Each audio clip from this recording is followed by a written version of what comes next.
Hola amigos, tras el éxito de la primera parte del ciclo Historia Distorsionada y después de publicar la segunda y la tercera parte, aquí viene la cuarta.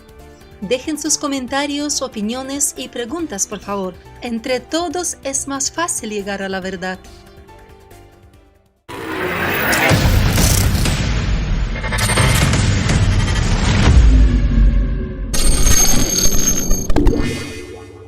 Incómodos artefactos hechos de bronce y hierro del pasado lejano. El enigma continúa. Contradictorias obras de arte y literatura. Supuesto anacronismo medieval. Escandalosas falsificaciones.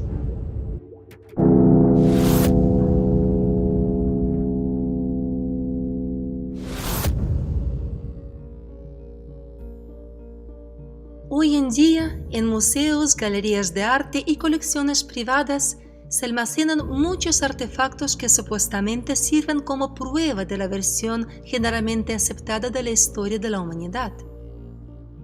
Por ejemplo, muchas piezas de bronce que tradicionalmente pertenecen a la Edad del Bronce. Sin embargo, por alguna razón, los historiadores no se sienten avergonzados por el hecho de que no era posible fabricar nada de bronce en los tiempos de esta misma Edad del Bronce, ya que el bronce es una aleación de cobre y estaño, y en contra de lo que afirma la versión de historia oficial, el estaño en realidad se descubrió tan solo en la Edad Media. Bueno, y dado que el bronce no pudo aparecer antes que el estaño, surge una pregunta lógica: ¿cómo, y lo que es más importante, cuándo se fabricaron estos artefactos? ¿Cómo se explica que en la Gran Pirámide de Keops encontraron objetos de hierro? ¿De dónde salió el hierro en el antiguo Egipto? Los historiadores persistentemente afirman que provenía de un meteorito que cayó del cielo. Sin embargo, estudios realizados en el siglo XX mostraron que este hierro se obtenía industrialmente. Hallazgos similares se encontraron en la tumba de Tutankamón. Sobre la momia de Faraón, que vivió supuestamente en el siglo XIV a.C., encontraron una daga de oro y hierro. Bueno, y un misterio más entre muchos otros. Se sabe que el vidrio es un material amorfo y se cristaliza y se vuelve turbio en 5 o 6 siglos. Es por eso, por cierto, que se están destruyendo los famosos vitrales de la antigua Catedral de Reims en Francia. ¿Cómo entonces se explica que los vasos de vidrio, hechos como afirman los historiadores hace 5, 10 e incluso hace 15 siglos, no perdieron su aspecto original? Pero tal vez no hay ningún misterio en ello, sino simplemente la edad de estos vasos ha sido algo exagerada, y en este caso muchas cosas se pueden explicar. Me parece que a la historia le falta lógica. En general, hoy es necesario enseñar no solo la historia, sino también muchas otras ciencias sociales usando la lógica. ¿Sabe usted que en las viejas escuelas, en la primera mitad del siglo XX, incluso hubo la asignatura, la lógica, pero desafortunadamente ya no se enseña? Yo la hubiera revivido y hubiera intentado hacer de la lógica una partícipe directa de la historia, evitando que la pisoteasen.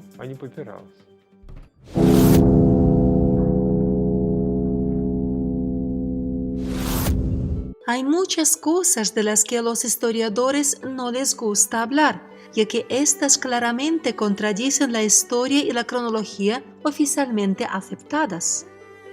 Tomemos como un ejemplo un tema tan común en la pintura medieval como el Calvario y la Pasión de Cristo.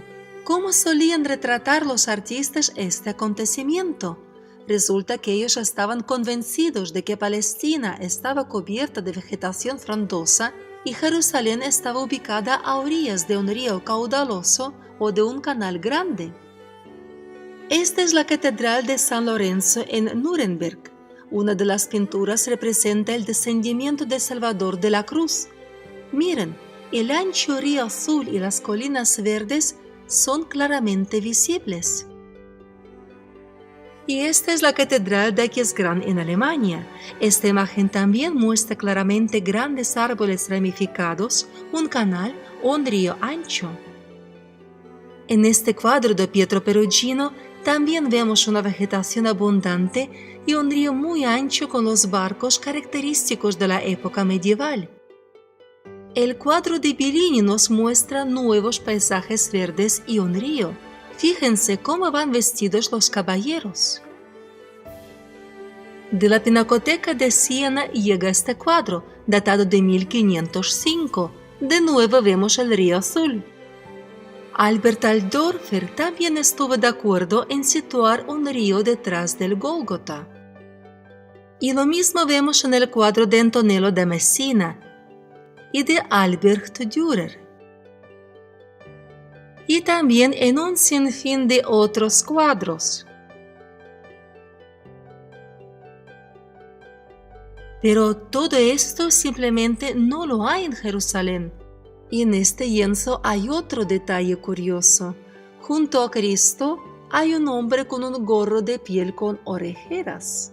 Por cierto, un personaje vestido de manera similar puede verse en uno de los grabados de Dürer que representa el Vía Crucis. El hombre lleva también un gorro de piel con orejeras y un abrigo cálido, típicos en Rusia. ¿En qué clima, según los artistas medievales, se ubicaba Jerusalén? Y esto es Suecia, el Museo del Palacio Real en la ciudad de Uppsala. En este lienzo, el Vía Crucis es algo inusual. Como pueden ver, los jinetes llevan turbantes y las astas de las banderas están coronadas con medias lunas. En la espalda de los soldados hay escudos. En uno de ellos están dibujadas las medias lunas y en el otro hay una cruz, y es ortodoxa. Otra característica interesante que se encuentra a menudo en las pinturas medievales. A menudo los artistas medievales representaban a los personajes del Antiguo Testamento y de la Antigüedad como si fueran sus contemporáneos. Aquí hay un grabado de la crónica florentina del siglo XV. Aquí Josué bíblico, que vivió mucho antes del nacimiento de Cristo, es representado como un típico caballero medieval. Y en las torres del antiguo Jericó que está asaltando Josué se ven las cruces cristianas. Aquí está el icono de la Anunciación. La Santísima Virgen se representa en un entorno medieval típico entre libros que aún no existían en aquella época. Y esta es la Biblia del Museo Gutenberg en la ciudad de Maguncia. Como pueden ver, el ilustrador medieval armó al ejército del Antiguo Testamento con cañones demasiado modernos para su época. En la imagen de Lucas Cranach, El juicio de París, el héroe que supuestamente vivió en el siglo XIII a.C. está representado con una armadura medieval. Los historiadores lo llaman el anacronismo medieval. Según ellos, en la Edad Media, por alguna razón, todos los conceptos y épocas se mezclaron, y los artistas eran simplemente personas profundamente ignorantes. Pero hay ejemplos similares en la literatura de aquella época.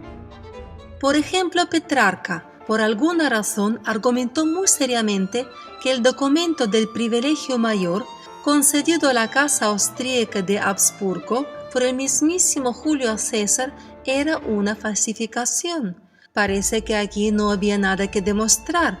La falsedad es obvia para nosotros, ya que de acuerdo con la cronología generalmente aceptada, a los Habsburgo y al César separan 1000 años enteros. ¿Por qué esto no era obvio para Petrarca? Para una de las mejores mentes del Renacimiento, da que pensar. Los historiadores ni siquiera son claramente conscientes de lo que es la historia. No tienen una distinción exacta de conceptos del pasado que ya se fue y hoy está disponible para nosotros en algún tipo de memorias, artefactos. Y por otro lado, la historia que hoy se encuentra en las estanterías, escrita por historiadores, es decir, algo que se puede leer, admirar, discutir y de lo que uno puede indignarse. Estas son dos cosas completamente diferentes y los historiadores no lo entienden. Y hay otro problema del que no se suele hablar, la falsificación. Triste pero cierto, ni por asomo todos los objetos antiguos son originales. Como regla general, las falsificaciones se implantan en la vida imperceptiblemente y si a lo largo de una generación la falsificación no se desenmascara, se convierte en auténtica para la posteridad. Por ejemplo, una de las falsificaciones más escandalosas de los últimos tiempos es la falsificación de los frescos en el Hospital del Espíritu Santo en la iglesia de Santa María en la ciudad alemana de Lübeck. Debido a los bombardeos en 1942, parte del estuco de las paredes de la iglesia se cayó y apareció debajo un fragmento del mural del siglo XIII. Después de la guerra, en 1948, decidieron restaurar los frescos, contratando a un tal Dietrich Fey, quien por cierto ya había sido procesado por falsificar obras de arte. Dietrich trajo consigo un asistente, Lothar Malskat, también un gran especialista en falsificaciones. Al finalizar la restauración, Fey y Malskat anunciaron que habían logrado levantar una pintura antigua en las paredes de los coros de la iglesia, oculta por las capas posteriores. Después de 3 años de trabajo en el 70º aniversario de la ciudad, tuvo lugar la gran inauguración de la iglesia restaurada. En honor a tal evento, incluso se emitió un sello postal. Probablemente estos frescos aún serían considerados antiguos si las autoridades de la ciudad premiaran a ambos restauradores por el trabajo. Pero solo Dietrich Fey recibió la cruz, pero Malskat no recibió nada. Se sintió muy ofendido y admitió públicamente que a petición de Dietrich derivó algunos fragmentos de frescos del siglo XIII y pintó nuevos basados en las fotografías conservadas. Una comisión especial examinó los frescos y declaró que Malskat estaba mintiendo. Cuando el restaurador virtuoso pidió a los miembros de la comisión que miraran más de cerca las caras de los santos, la comisión quedó sin aliento. Los santos tenían el rostro de Genghis Khan,